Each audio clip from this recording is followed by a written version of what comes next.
discuss our the chapter that we have continued in our last classes, that is non-profit making organization, as I have written on top of the board, as you can see.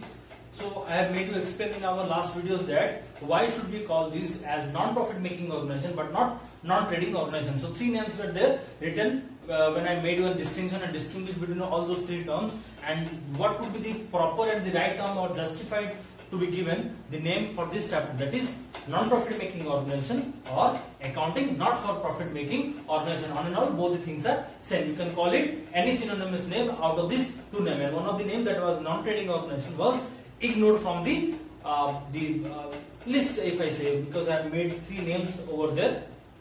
So last class we have discussed regarding the non-profit making organization, why it is called so, what kind of organization is called as non-profit making organization, why can you give this organization as the name as the non-profit making, because as you know we have discussed, still we are making a short refreshment as you start the computer or desktop on your own. So the way it goes, first of all, see, such organizations are existing in our society for the purpose of providing service. That means providing service to the society for the welfare of the society. That can be a charitable trust. Charitable trust can be of again many types. That can be orphanages, old age homes. Okay.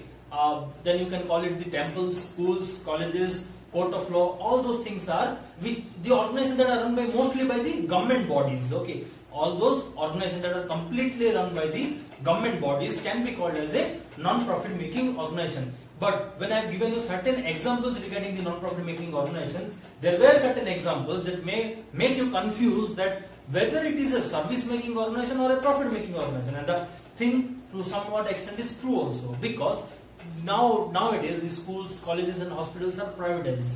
Okay, just to give better services for taking more money, so they are profit making organizations. No more, they are service making organizations. But I am not talking about those organizations. I am talking about the organizations that have been existed or developed or evoluted the very time before. Okay, so those organizations completely run by the government grants or the government itself. Therefore, they are service providing organizations. They are providing services for the welfare of the society, but they are not organizations. They are not existing in the society for profit making. Okay, since they are non-profit making organizations, still we have some transactions to carry out on a monthly basis or daily basis, and we have seen that in what way we should make accountability for those transactions, or how we should make account for those transactions, how should we make records. Okay, because as you know, human memory is limited, and to keep our memory power strong, we have to follow bookkeeping. As you know, we have studied in our earlier classes. Okay, so for that reasons, here as compared to the trading organizations, the nature of transactions are non-profit making, and the volume of transactions are also quite few or less, you can call. But since there are transactions taking place in the organization, you can't make a complete remembrance of all the transactions taken place during a day or during a month. So for that purpose, transactions are needed to be accounted for. First reason. Second reason is that, as you know, non-profit making organization follows cash basis of accounting. Out of the three bases of accounting, it does follow the cash basis of accounting. And when it follows cash basis of accounting, obviously it must be making the different type of receipts and payments through cash or check. Depends on the non-profit making organization, or depends whether does it have any bank account or somewhere else or not. If it is a big organization or big committee body, then obviously it will be running a bank account. It will be committing some transactions through the banks and checks and drafts and all. But if these organizations are little small or medium size, if I say, okay, run by small persons having government grants, so those organizations may not be having bank balances, but definitely they will be incurring their transactions on cash basis only. So in this case, if we do not make proper accounts for, or proper record of those transactions that are made in the form of cash receipts or cash payments, even smaller receipts and smaller payments, if I say more precisely, that we have discussed in our last videos, so those transactions are needed to be recorded. Okay, and to what account or to what way or in what way? So in what way those transactions can be recorded? We used to prepare three financial statements. Okay. Before telling that, I would like to tell you that again, because in the last class I told you, when you are making the record of the transactions or the posting of the transaction of a trading organization or a profit making organization. If I say more precisely, now I won't say that non-trading organization. It could be better when we are discussing this chapter. I could say when we are in a stage of comparison, we should say that is a profit making organization. So when you are making record of transactions for the profit making organizations, there you prepare certain financial statements, okay, which are having a financial character, but you know that they are not following only cash basis, they are not following only accrual basis. They used to follow all, okay, but here we are following the cash basis of accounting, okay. And the thing is that in the non-profit making organization, they usually carry their transaction both on cash basis and credit basis. As I have told, they follow mixed basis of accounting. But here we follow the transactions, or we complete those transactions in non-profit making organization in the form of cash or check only, or any bank transactions. Then coming what next, the most important thing is when you make record of the profit making organization, what do you call yourself? What do you consider yourself? Or what do you think when you record those transactions? An owner or a business? You don't consider yourself as an owner, but you consider yourself as rather a businessman. Okay, sorry, not businessman, but business. You should consider yourself as a concern or an entity or an enterprise, or most commonly we can say that is business. Okay, you should consider yourself as business. That is what proved in our business entity concept, because owner and business are two different persons. By virtue of this concept, two more terms existed in our transactions, that are capital and runs. Okay. So the same goes with the non-profit making organization also. Means here, that also I have explained you or told you in my last class. Okay, so never mind. Again, I am telling you that when we are recording transactions of this non-profit making organization, we should consider ourselves as the entity or the society or the club for which we are making the transactions. For example, if I am taking the example of a charitable trust, I should consider myself as a trust, but not the trustee who runs the organization. Okay, if I am running a temple, then I should consider myself as a temple. If I am running a society club, then I should consider myself as a society club for recording transactions regarding the non-profit making organization. Okay, so the same concept goes in both of the cases. That only difference is that is profit oriented, this is service oriented, or most precisely if you say this is non-profit oriented. Okay, so without wasting in time, we should move further. In our last classes, we have seen we have to prepare 3 financial statements regarding non-profit making organization, that is receipt and payment account, income and expenditure, that is similar to profit and loss account of your trading concern or profit making concern, and the receipt and payment account is completely similar to your cash book. Rather, the difference is they used to merge all the cash and bank transactions in the same column, unlike your cash book. Okay, then the third financial statement we prepare is balance sheet, same as the profit making concern. The difference is here we used to write capital fund. So 3 financial statements we require to prepare in case of non-profit making organization, or we come across 3 financial statements in case of non-profit making concern, that is receipt and payment account, income and expenditure account, and balance sheet. And I also told you the peculiarities of these financial statements, how they are similar to profit making concerns financial statements, and what is the difference of the uniqueness that you have when you come across or when you prepare those financial statements, considering yourself as the non-profit making concern. Now, the thing is, see, I have also told you that receipt and payment account is supposed to be your question.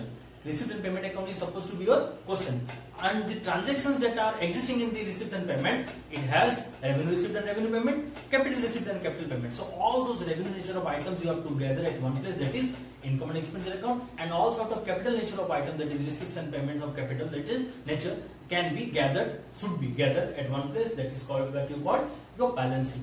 The only difference is that you write capital, here you used to write capital fund. Okay, so moving on further, we need to know that what kind of transactions, what terms, what accounting terms that are used for this non-profit making organization. Means since they are having transactions to be carried out, okay, they are making record of those transactions in these 3 financial statements. So we need to know what are the terms or what are the transactions given name or named after the organization that you follow transaction on daily basis or monthly basis. Okay, so let us discuss those terms of the non-profit making organization that we carry out on a daily basis or monthly basis. So see, I use the word we because I am considering me now as the non-profit making concern. We should not consider ourselves as the trustee. We should consider ourselves as the business, not business, sorry, I have used the wrong word. We should consider ourselves as the organization. What kind of organization? That is non-profit making organization.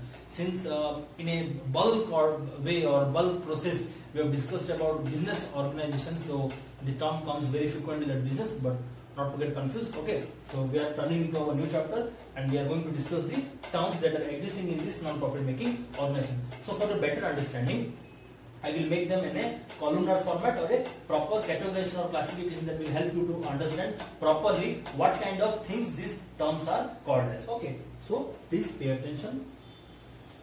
First of all, we will write the terms. So I am telling them as items or terms, okay, of non-profit making organization.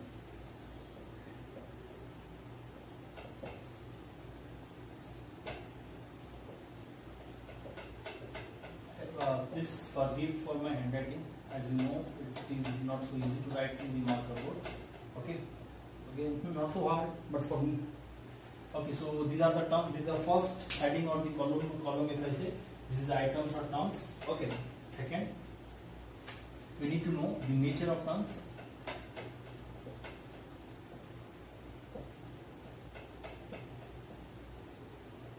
Okay. By nature, if we say, we need to know what kind of term or what kind of transaction that is, whether it is indicating to a receipt or whether it is indicating to a payment. Okay.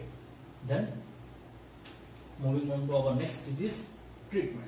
Means how it is treated, where it is posted, on what side it is posted, to which financial statement of non-profit making organization it is taken. So that is what the treatment word you call. Okay, and then this nature means by nature you have to see whether it is a receipt and payment and what kind of receipt and payment. Okay.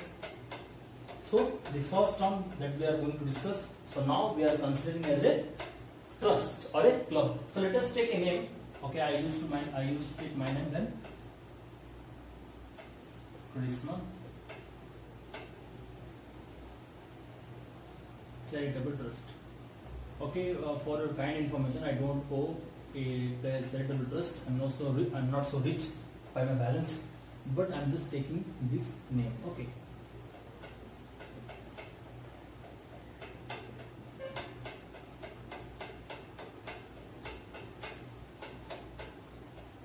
So we are going to discuss about the terms and transactions that will be taken in the non-profit organization that is called as the Chrismon Charitable Trust. So this trust is run by me, so I can be called as a trustee. Okay, but now I should consider myself as a trust when we are recording or making accounts for the transactions that are taking place in this non-profit making organization. Okay, so let us discuss. The first term is subscription.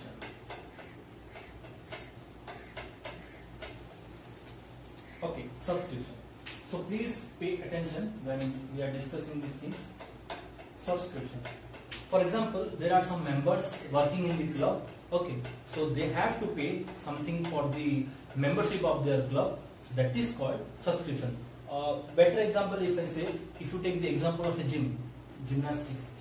Okay, there are certain members of the public members. When you go to the gym, you have to take the subscription from the gym and you pay certain fees.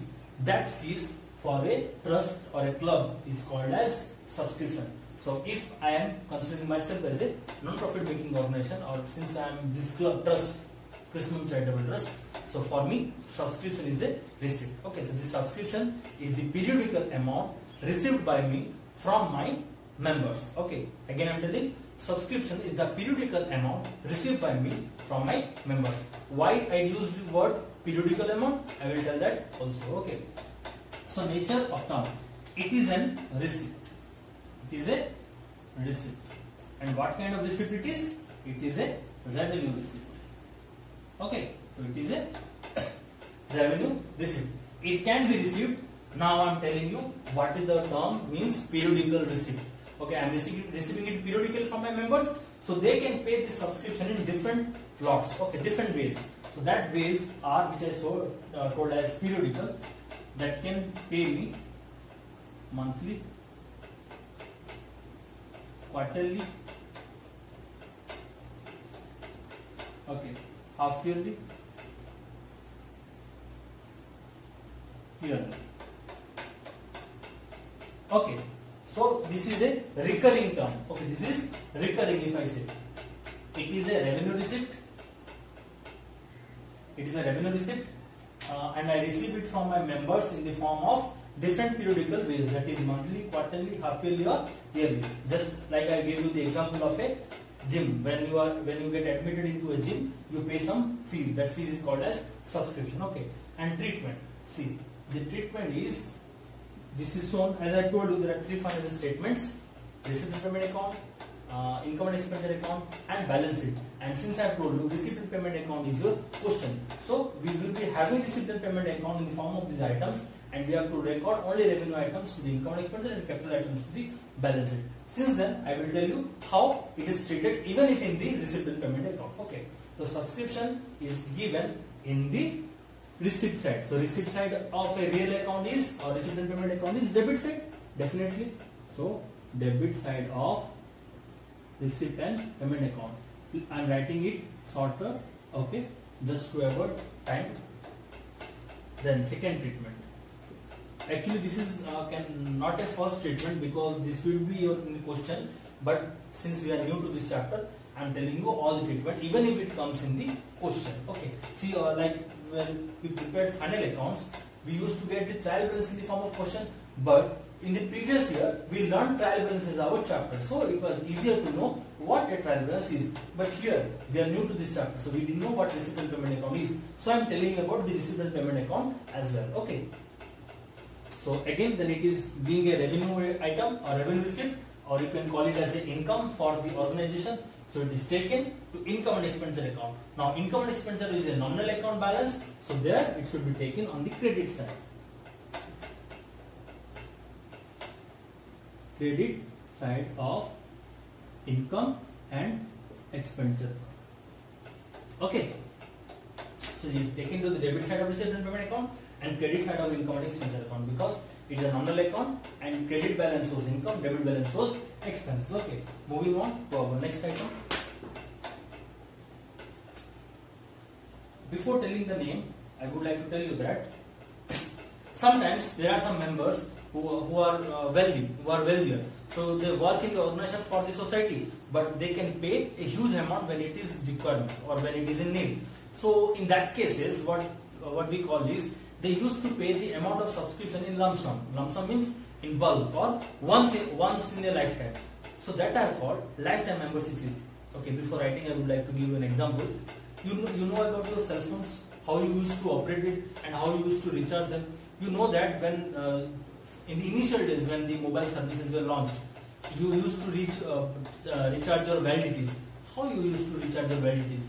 There were validities monthly, okay, yearly, and there was also a lifetime validity that will be almost for some of the subscribers by 2026 or 2025. Okay, as you know. So that what you call is life membership fees or lifetime validity, means for the lifetime benefit of a trust or a club, the members pay a lump sum or a single amount or a one-time amount. So if this subscription is received by me or this club or society for once in a lifetime in bulk amount, that is called as life membership fees. Okay, that is called as life membership fees.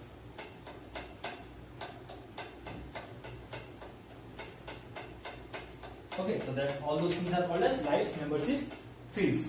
Then, by nature, since it is revenue item and it is one time, so the transactions that are made one time in bulk amount, you know, all those transactions are capital by nature. So again, since it is also income, but now it is made one time, so it turns into a liability, so it will be a capital receipt. Okay. It is very easy to recognize. See, first it was revenue receipt because it was received continuously. Now it is one time. So it will be definitely a capital receipt only. It cannot be a capital payment for the club if we consider ourselves as the organization. Okay. So now how it is received? As I told you, one time payment. Okay. Now treatment.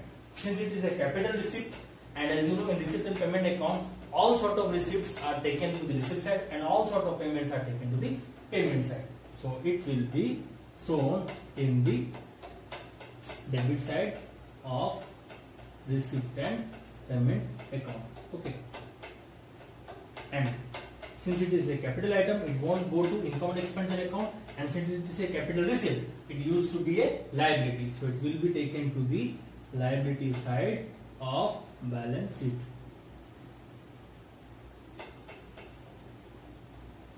So I am writing it in short. Understand this: RNP, receipt and payment; INE, income and expenditure; and B slash S means balance sheet. Okay. So moving on, I hope you understand this. So moving on to our next and most important item, that is donation. Further to called as donation. So what does the term donation means? See, donation is something that is offered by the donor to the organization. For example, if I am running an orphanage or an old age home, so there are some wealthier persons or rich businessmen, they offer some donations to the organization for their betterment or for their welfare or for their daily feeding through food and all. Okay, all those necessities. So if donation is received by a club, that is definitely a receipt. Okay, so if donation is received, definitely that is a receipt. Now the question comes is, what kind of receipt it can be? How we know? Because we received the donation, so it is definitely a receipt. But what kind of receipt it can be? So if it is offered by the donor in smaller amount, it is a revenue receipt, and if it is offered by the donor in larger amount, then it is capital receipt. Also, when larger amount is offered by the donor, they used to set the purpose. Okay, I will tell you how. So donation are of two types, that is received in smaller amount, larger amount. Okay, if smaller amount are received, then they are called as revenue receipt. Then they are called as revenue receipt, and as usual taken to the debit side of receipt and payment account. Okay, and the second treatment is they are shown in the credit side of income and expenditure account. See, since receipt and payment account is a real account, so debit balance shows receipt side, credit balance shows payment side. And income and expenditure account is a nominal account, so debit side shows expenditures, credit side shows incomes. Now coming to this one, larger amount. So definitely these larger amounts are called as capital receipt. Why these are called as capital receipt? That must be a question in your mind. Okay, so see, sometimes when the donors offer a large amount to the organizations, definitely they are offering this for a purpose or for the betterment or for the welfare of the society. So the thing is, I use the term purpose or intention. That means when a donor offers a larger amount in the form of donation to a non-profit making organization, they used to set a purpose that since I am offering 1 lakh rupees, you will prepare the roof of the building. I am offering you a big amount of donation. Please make them play a tournament, and I will set prizes for them. So these type of things, when purposes are set for offering donation in the bigger amount to the non-profit making organization, so then those type of donations are called as capital receipts. Okay, so I am telling again, these larger amount donations are usually given by the donors by setting up purposes. That means for what purpose they used to pay donation, or they offer donation to the club. That may be either for the repair of a building, or that may be for the renovation of the building, or for the setting up a tournament, or for the education of the children, whatever. So if they used to set purposes for offering donation to the non-profit making organization, then that kind of donation are usually of higher amount, and those higher amount is of capital receipt but having purposes. So since they are capital receipt, but in the receipt and payment account, as you know, they are shown in the same debit side of receipt and payment account, and since they are capital receipt, they are not taken to income and expenditure account, but they are taken to the liability side of balance sheet. They are taken to the liability side of balance sheet. Okay, clear? So donations offered by the donor to the organization or to the non-profit making concern are in two forms, that is smaller amount and larger amount. If smaller amount is received, that is revenue receipt. If larger amount is received, that is capital receipt. So revenue receipts are without purposes, and capital receipts are usually 99% cases they are used to set purposes. Smaller amount revenue receipt, and larger amount capital receipt. And we have already discussed the treatment of a revenue receipt and capital receipt. That same is written here, as you can see. Okay, so now moving on to our next term.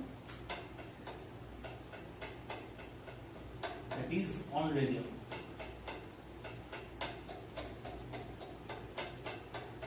So what kind of nature or term of honorarium actually is? See, for example, if we are running a society where we used to supply free saplings, seeds to the society for planting, for the planting of trees, for the purpose of avoiding deforestation and for the avoiding the cause, that is reduction in our oxygen level, or for the global warming or greenhouse effect, if we say. So there are certain NGOs and non-profit making concerns operating in the society where they used to provide sapling. So what kind of thing we do is, for example, I am running that concern. Okay, as I told you, I should consider myself as that concern. I am an organization or a non-profit making organization where I am offering seeds or saplings to the people to plant trees in their society for different type of reasons, that are greenhouse effect or the global warming effects and all. So we will call a guest faculty or a guest lecturer from a different state or from a different country to help us or to guide us to take these things more forward and more enthusiastically, or more in a profitable form or a productive form, if I say. So we used to call them. So when those guest lecturers, they are having specialized experience regarding these things. So when they come to your organization or to our organization, if I say more precisely, so they used to deliver some speech. Okay, and they also help us to give suggestions and guide us that in what way you can improve your organization and in what way you can improve the welfare of the society. So for that purpose, we used to pay some remuneration to them. We used to pay some remuneration because they are coming, means they are not coming for free. Okay, so they are coming for us for helping. So definitely it is our responsibility to show a token of respect to them. That is, we are paying some remuneration to them for their guidance or for their advice or for their suggestions or the speech that they deliver in our organization for the improvement of the productivity of the organization or for the improvement of the welfare of the society. So we used to pay them some remuneration. Okay, some remuneration, that you call it as a salary and wages in your non-profit making concern. That I am using a common word here, that is remuneration. Okay, so those remunerations are called as honorarium in a non-profit making organization. What those remunerations are called as? Those remunerations are called as honorarium. Honorarium. Okay, so definitely these honorariums are payments. So if I am a non-profit making organization, definitely this honorarium is a payment. Okay, it is a payment. So now let us see what kind of payment it is.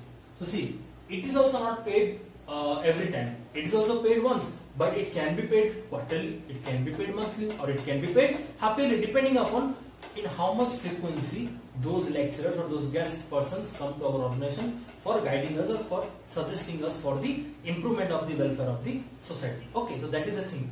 So for now we can say that, as of now we can say that since the smaller amounts are paid in the form of remuneration to those guest lecturers, these are called as revenue payments. Okay, mind you, these are called as revenue payments.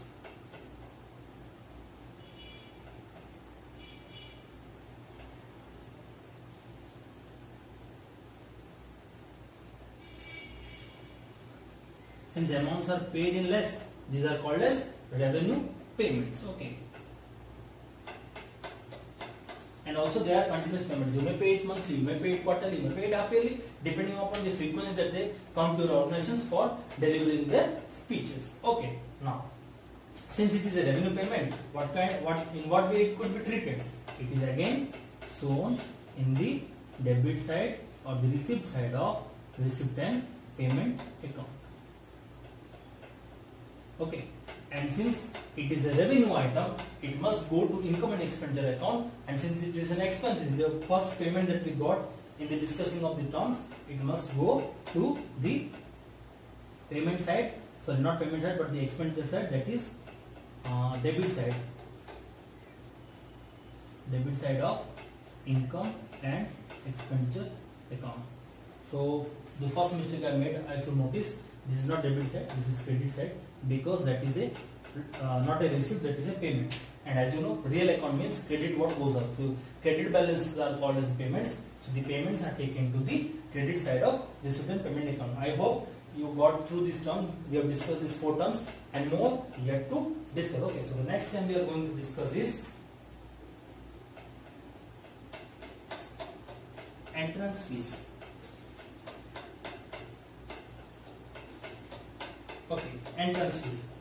Again, if I say this type of receipts, this type of fees are again receipts for the organization.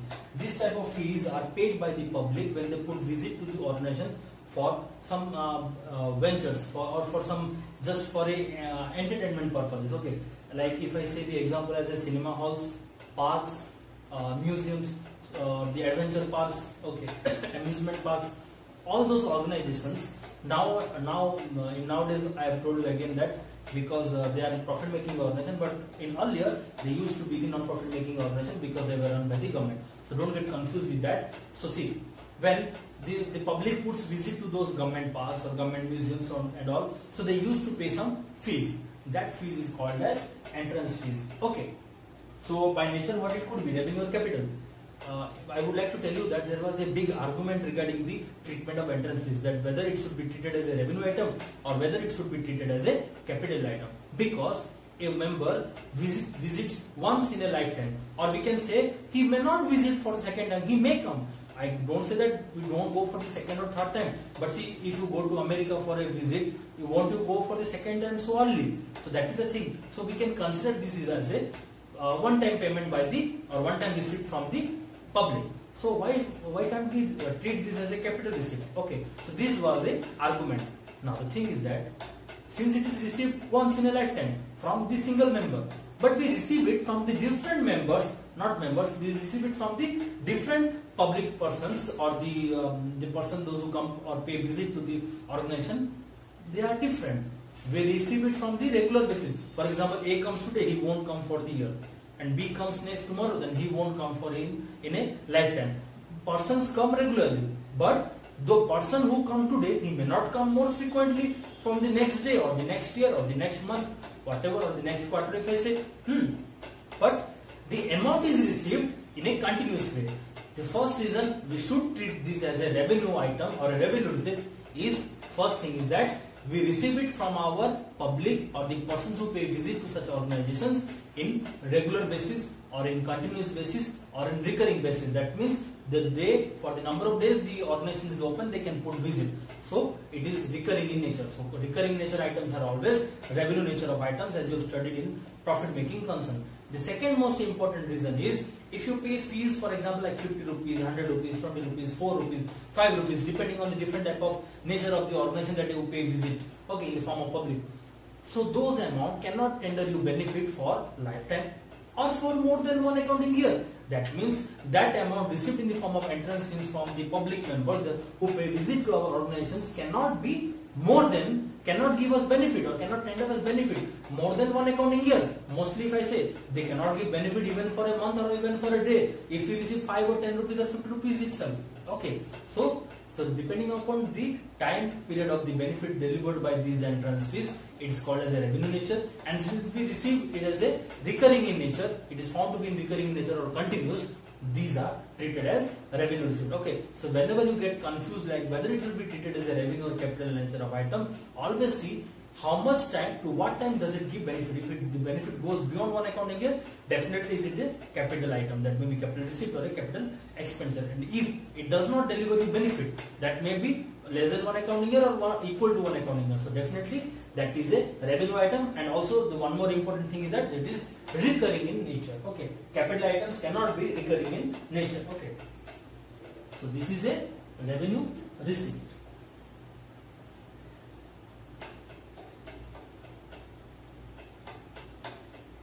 So how revenue receipts are treated?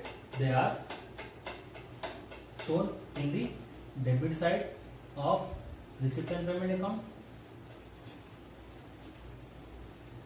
and they are shown in the credit side of income and expenditure account. Okay.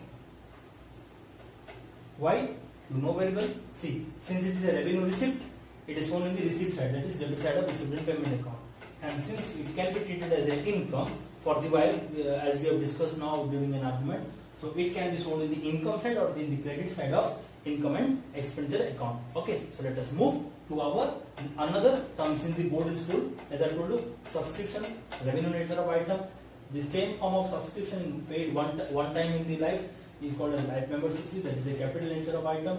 Only one payment that we have got in our, that is honorarium, and you have seen the treatment, credit side of recipient payment, debit side of income and expenditure. Other than honorarium, all of these items, all of these 4 to 5 items are similar, and you can also see the nature is also similar. Okay, so moving on further, let us discuss the more items. Okay.